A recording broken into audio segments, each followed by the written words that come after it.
അരനൂറ്റാണ്ടിൻ്റെ സുദീർഘമായ ഇടവേളയ്ക്ക് ശേഷം മനുഷ്യൻ വീണ്ടും ചന്ദ്രനിലേക്ക് വിജയകരമായി യാത്ര തിരിച്ചിരിക്കുന്നു. ഫ്ലോറിഡയിലെ കെനഡി സ്പേസ് സെന്ററിലെ ചരിത്രപ്രസിദ്ധമായ ലോഞ്ച് കോംപ്ലക്സ് 39Bയിൽ നിന്ന് 4 ലക്ഷം കിലോമീറ്റർ അകലെയുള്ള ചന്ദ്രോപരിതലത്തിലേക്ക് ഒരു റോക്കറ്റ് യാത്ര ചെയ്യുന്നു.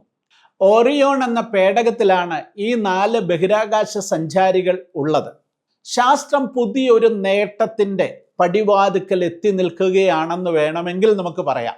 ശാസ്ത്രവും ദൈവവിശ്വാസവും എപ്പോഴും 2 ധ്രുവങ്ങളിലാണെന്നാണ് പലരുടെയും ചിന്ത. പ്രപഞ്ച രഹസ്യങ്ങൾ തേടിയുള്ള മനുഷ്യന്റെ യാത്രകളിൽ പലപ്പോഴും സ്രഷ്ടാവിനെ നമ്മൾ മറന്നു പോകാറുമുണ്ട്. എന്നാൽ ലോകത്തിലെ ഏറ്റവും സങ്കീർണമായ ഈ ശാസ്ത്ര ദൗത്യത്തിലും മുഴങ്ങിക്കേൾക്കുന്നത് ദൈവത്തിൻ്റെ തിരുവചനമാണ്. അതേ, നാസയുടെ ആർടെമിസ് സെക്കൻഡ് ദൗത്യവും അതിലെ യാത്രികരും ലോകത്തിന് നൽകുന്നത് വലിയൊരു വിശ്വാസ പ്രഖ്യാപനമാണ്. നമുക്കതിലേക്ക് വരാം. 1972 ചരിത്രപ്രസിദ്ധമായ അപ്പോളോ 17 ദൗത്യത്തിന് ശേഷം ആദ്യമായാണ് മനുഷ്യനെ വഹിച്ചുകൊണ്ടുള്ള ഒരു പേടകം ചന്ദ്രന്റെ ഭ്രമണപഥത്തിലേക്ക് പ്രവേശിക്കുവാൻ തുടങ്ങുന്നത്. നാസയുടെ ഈ പുതിയ ദൗത്യത്തിന്റെ പേരാണ് ആർടെമിസ് സെക്കൻഡ്. SLS, അതായത് സ്പേസ് ലോഞ്ച് സിസ്റ്റം എന്ന ലോകത്തിലെ ഏറ്റവും കരുത്തുറ്റ റോക്കറ്റാണ് 4 യാത്രികരുമായി കുതിച്ചുയർന്നിരിക്കുന്നത്.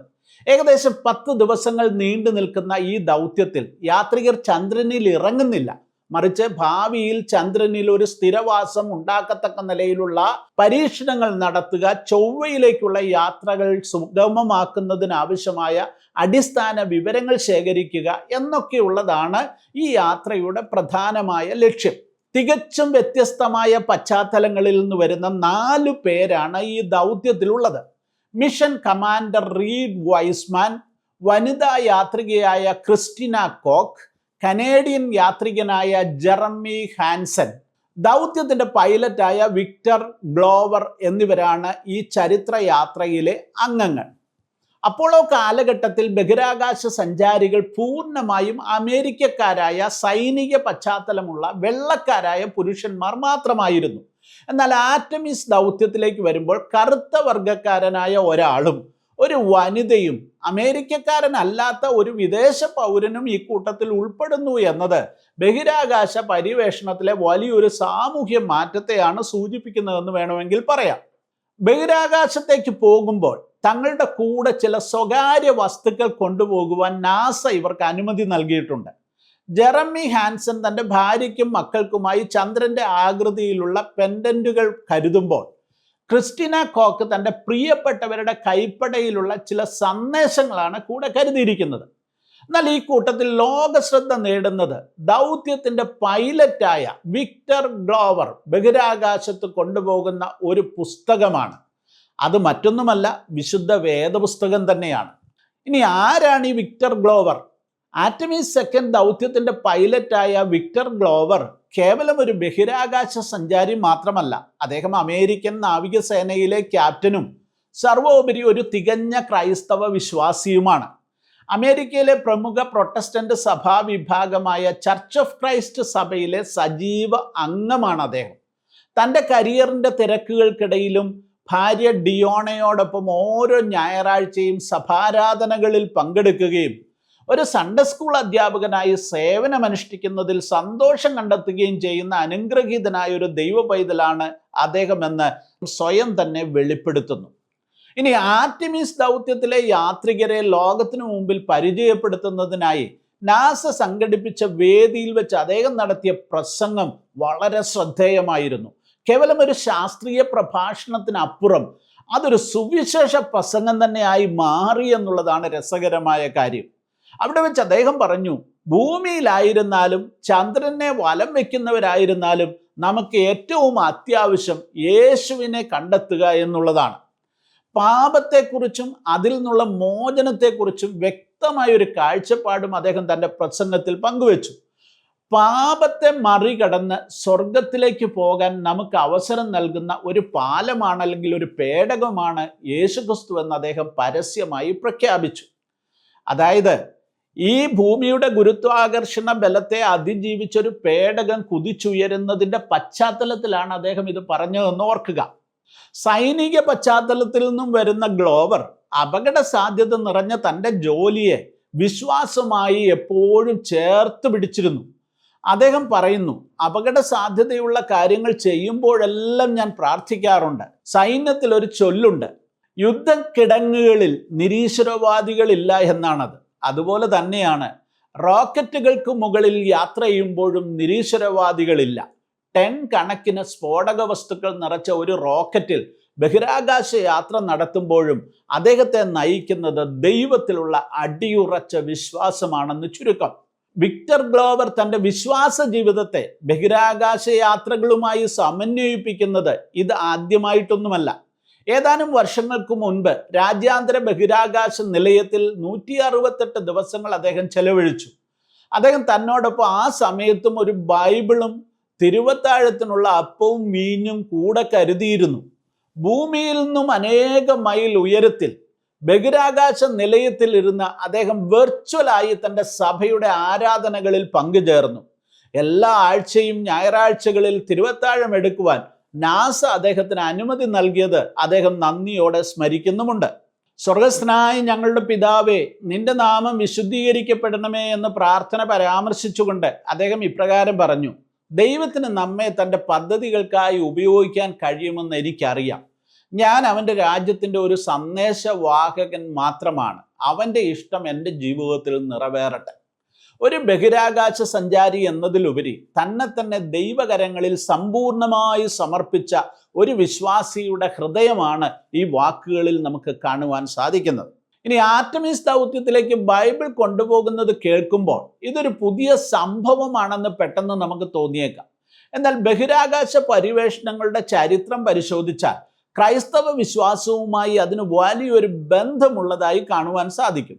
അപ്പോളോ ദൗത്യങ്ങളുടെ കാലം മുതൽ ഈ ആത്മീയ പാരമ്പര്യം നിലനിർത്തപ്പെടുന്നുണ്ട്. 1968 ക്രിസ്മസ് രാവിൽ ചന്ദ്രനെ വലം വെച്ച അപ്പോളോ 8 ദൗത്യത്തിലെ 3 യാത്രികർ ലോകത്തോട് സംസാരിച്ചത് ബൈബിൾ വായിച്ചുകൊണ്ടാണ്. ലക്ഷക്കണക്കിന് ആളുകൾ ഒരേ സമയം ഉറ്റുനോക്കിയ ആ നിമിഷത്തിൽ അവർ ഉൽപ്പത്തി പുസ്തകത്തിലെ സൃഷ്ടിയെക്കുറിച്ചുള്ള ആദ്യത്തെ 10 വാക്യങ്ങൾ വായിച്ചു കേൾപ്പിച്ചു. ആദിയിൽ ദൈവം ആകാശവും ഭൂമിയും സൃഷ്ടിച്ചു എന്ന് തുടങ്ങുന്ന വാക്യങ്ങൾ ബഹിരാകാശത്ത് നിന്നും ആദ്യമായി മുഴങ്ങിക്കേട്ടത് ഈ ദൈവ വചനമാണെന്നുള്ളതാണ് പ്രത്യേകത. അതിനുശേഷം 1969 അപ്പോളോ 11 ദൗത്യത്തിലൂടെ മനുഷ്യൻ ആദ്യമായി ചന്ദ്രനിൽ കാലുകുത്തിയപ്പോഴും അവിടെ ഒരു ആരാധന നടന്നു. നീൽ ആംസ്ട്രോങ്ങിനൊപ്പം ചന്ദ്രനിൽ ഇറങ്ങിയ എഡ്വിൻ ബസ് ആഡ്രിൻ പേടകത്തിൽ ഒപ്പം കരുതിയിരുന്ന അപ്പവീഞ്ഞുകൾ ഉപയോഗിച്ച് തിരുവത്താഴ ശുശ്രൂഷ നടത്തി. തൻ്റെ പേഴ്സണൽ കിറ്റിൽ സൂക്ഷിച്ചിരുന്ന വെള്ളിയിൽ തീർത്ത മനോഹരമായ ചെറിയ തിരുവത്താഴ പാത്രം അദ്ദേഹം പുറത്തെടുത്തു. വിമാനയാത്രകളിൽ ഉപയോഗിക്കുന്നത് പോലെയുള്ള ചെറിയ പ്ലാസ്റ്റിക് കവറിൽ സൂക്ഷിച്ചിരുന്ന അപ്പവും വീഞ്ഞും എടുത്ത് അദ്ദേഹം ആ വെള്ളി കാസയിലേക്ക് വീഞ്ഞു പകർന്നു. ചന്ദ്രനിലെ 1/6 ഗുരുത്വാകർഷണ ബലത്തിൽ ഈ വീഞ്ഞ് കാസയുടെ വശങ്ങളിലൂടെ സാവധാനം ചുരുളുകളായി വന്നു വീഴുന്നത് അദ്ദേഹം അത്ഭുതത്തോടെ നോക്കി നിന്നു. അപ്പവും വീഞ്ഞും സ്വീകരിക്കുന്നതിന് മുൻപായി അദ്ദേഹം താൻ എഴുതി കൊണ്ടുപോയ ഒരു കടലാസ് തുണ്ടിൽ നിന്നും യോഹന്നാന്റെ സുവിശേഷം 15-ാം അധ്യായത്തിന്റെ 5-ാം വാക്യം വായിച്ചു. ഞാൻ മുന്തിരിവള്ളിയും നിങ്ങൾ ശാഖകളുമാകുന്നു. ഒരുത്തൻ എന്നിലും ഞാൻ അവനിലും വസിക്കുന്നു എങ്കിൽ അവൻ വളരെ ഫലം കായ്ക്കും. എന്നെ പിരിഞ്ഞ് നിങ്ങൾക്ക് ഒന്നും ചെയ്യുവാൻ കഴിയുകയില്ല. നമ്മുടെ കർത്താവിൻ്റെ വിശുദ്ധമായ വാക്കുകൾ. ആയിരക്കണക്കിന് മൈലുകൾക്ക് അകലെയാണെങ്കിലും തൻ്റെ സഭയുമായും ലോകമെമ്പാടുമുള്ള ക്രിസ്തുവിൻ്റെ ശരീരമായ സാർവത്രിക സഭയുമായും തനിക്കുള്ള ആഴമായ ബന്ധം ആ നിമിഷത്തിൽ താൻ തിരിച്ചറിഞ്ഞുവെന്ന് ആഡ്രിൻ പിന്നീട് സാക്ഷ്യപ്പെടുത്തിയിട്ടുണ്ട്. അന്ന് ആഡ്രിൻ ഉപയോഗിച്ച ആ തിരുവത്താഴ പാത്രങ്ങൾ ഇന്നും വെബ്സ്റ്റർ പ്രസ്ബിറ്റീരിയൻ സഭയിൽ ഒരു സ്മാരകമായി സൂക്ഷിച്ചിട്ടുണ്ട്. ഈ ദിനത്തെ ലൂണാർ കമ്മ്യൂണിയൻ സൺഡേ എന്ന പേരിൽ അവർ ആചരിക്കുന്നുമുണ്ട് കേട്ടോ. ചന്ദ്രന്റെ ഉപരിതലത്തിൽ വെച്ച് മനുഷ്യൻ ആദ്യമായി പകർത്തിയ ദ്രാവകം, ആദ്യമായി കഴിച്ച ഭക്ഷണം യേശുവിൻ്റെ ശരീരവും രക്തവുമായിരുന്നു എന്ന് ഓർക്കുക. ചരിത്രത്തിലെ തന്നെ ഏറ്റവും ധന്യമായ സുന്ദരമായ ഒരു അധ്യായമാണ് നമ്മളവിടെ കാണുന്നത്. അത് തന്നെയാണ് ഇപ്പോൾ ഈ ആർടെമിസ് ദൗത്യത്തിലും നമ്മൾക്ക് കാണുവാൻ സാധിക്കുന്നത്. ബഹിരാകാശ സഞ്ചാരികൾ ഭൗമാന്തരീക്ഷത്തിൽ നിന്ന് പുറത്തു കടന്ന് അതിവിശാലമായ ശൂന്യാകാശത്തിൽ നിന്നും ഭൂമിയെ നോക്കുന്നത് കാണുമ്പോൾ അവരുടെ കാഴ്ചപ്പാടുകളിൽ വലിയൊരു ആത്മീയ മാറ്റം സംഭവിക്കാറുണ്ട്. പ്രപഞ്ചത്തിൻ്റെ അതിരുകളില്ലാത്ത വലിപ്പം മനുഷ്യനിൽ ദൈവത്തിൻ്റെ അനന്തമായ ജ്ഞാനത്തെക്കുറിച്ചുള്ള ബോധ്യമുണർത്തുന്നു. രാജ്യാന്തര ബഹിരാകാശ നിലയത്തിൽ വെച്ച് ഒരിക്കൽ സൂര്യോദയം കണ്ടതിന് ശേഷം വിക്ടർ ഗ്ലോവർ തൻ്റെ സമൂഹ മാധ്യമത്തിൽ ഒരു ചിത്രം പങ്കുവെച്ചുകൊണ്ട് സങ്കീർത്തനം 30:5 ഉദ്ധരിച്ചു. സന്ധ്യയിങ്കൽ കരച്ചിൽ വന്ന രാപാർക്കും ഉഷസ്സിലോ ആനന്ദ ഘോഷം വരുന്നു. പ്രകൃതിയുടെ ഏറ്റവും മനോഹരമായ പ്രതിഭാസങ്ങൾ കാണുമ്പോൾ ഒരു ശാസ്ത്രജ്ഞൻ്റെ മനസ്സിലേക്ക് ശാസ്ത്രീയ സമവാക്യങ്ങൾക്ക് പകരം ദൈവവചനമാണ് കടന്നു വരുന്നത് എന്നത് എത്ര അത്ഭുതകരമായ കാര്യമാണ്. ശാസ്ത്രവും ദൈവവിശ്വാസവും പരസ്പരം പോരടിക്കുന്നവയാണെന്ന് കരുതുന്ന ആധുനിക സമൂഹത്തിന് മുൻപിൽ ശാസ്ത്രം എന്നത് ദൈവത്തിൻ്റെ അനന്തമായ സൃഷ്ടിയെ കൂടുതൽ അടുത്തറിയുവാനുള്ള ഒരു ഉപാധി മാത്രമാണെന്ന് വിക്ടർ ഗ്ലോവർ തൻ്റെ ജീവിതത്തിലൂടെ തെളിയിക്കുന്നു. ഈ ദൗത്യത്തെ ദൈവം അനുഗ്രഹിക്കട്ടെ എന്ന് ഞാൻ പ്രാർത്ഥിക്കുന്നു എന്ന് അദ്ദേഹം തുറന്നു പറയുന്നു. നാസയുടെ ഈ ദൗത്യത്തിന് പിന്നിൽ 10,000-കണക്കിന് ശാസ്ത്രജ്ഞരുടെ കഠിനാധ്വാനമുണ്ട്. കോടിക്കണക്കിന് ഡോളറിൻ്റെ ചിലവുണ്ട്.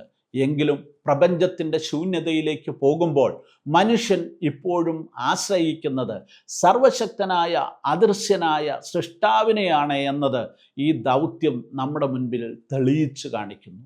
10 ദിവസത്തെ യാത്ര പൂർത്തിയാക്കി യാത്രികർ ഭൂമിയിലേക്ക് സുരക്ഷിതരായി തിരിച്ചെത്തുമ്പോൾ അവർ ശാസ്ത്രലോകത്തിന് നൽകുന്ന വിവരങ്ങൾക്കൊപ്പം പ്രപഞ്ചനാഥൻ്റെ മഹത്വത്തെക്കുറിച്ചുള്ള പുതിയ സാക്ഷ്യങ്ങളും ലോകത്തിന് ലഭിക്കും. ഈ ചരിത്രയാത്രയിലെ ധീരരായ യാത്രികർക്കും അവർക്ക് പിന്നിൽ പ്രവർത്തിക്കുന്ന ശാസ്ത്രജ്ഞർക്കും ദൈവത്തിൻ്റെ സംരക്ഷണം എപ്പോഴും ഉണ്ടാകട്ടെ എന്ന് നമുക്കും പ്രാർത്ഥിക്കാം. മറ്റൊരു വിഷയവുമായി വീണ്ടും കാണാം. നന്ദി. ദൈവം നിങ്ങളെ എല്ലാവരെയും അനുഗ്രഹിക്കട്ടെ.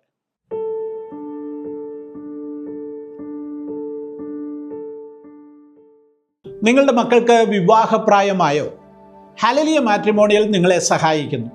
വിശ്വാസികൾക്ക് ജീവിത പങ്കാളിയെ കണ്ടെത്തുവാൻ ഏറ്റവും ഫലപ്രദവും സുരക്ഷിതവുമായ മാർഗമാണിത്. 2 മാർഗങ്ങളിലൂടെയാണ് നിങ്ങളുടെ മക്കളെക്കുറിച്ചുള്ള വിവരങ്ങൾ 10,000-കണക്കിന് ആളുകളിലേക്ക് ഞങ്ങൾ എത്തിക്കുന്നത്. ഒന്ന്, ഹല്ലേലൂയ ഓൺലൈൻ. നിരന്തരം ക്രിസ്തീയ വാർത്തകൾ 100-കണക്കിന് വാട്സപ്പ് ഗ്രൂപ്പുകൾ വഴി 10,000-കണക്കിന് വായനക്കാരിലേക്ക് എത്തുന്നു. ആ വാർത്തകളോടൊപ്പം നിങ്ങളുടെ മാട്രിമോണിയലും ഉൾപ്പെടുത്തുന്നു.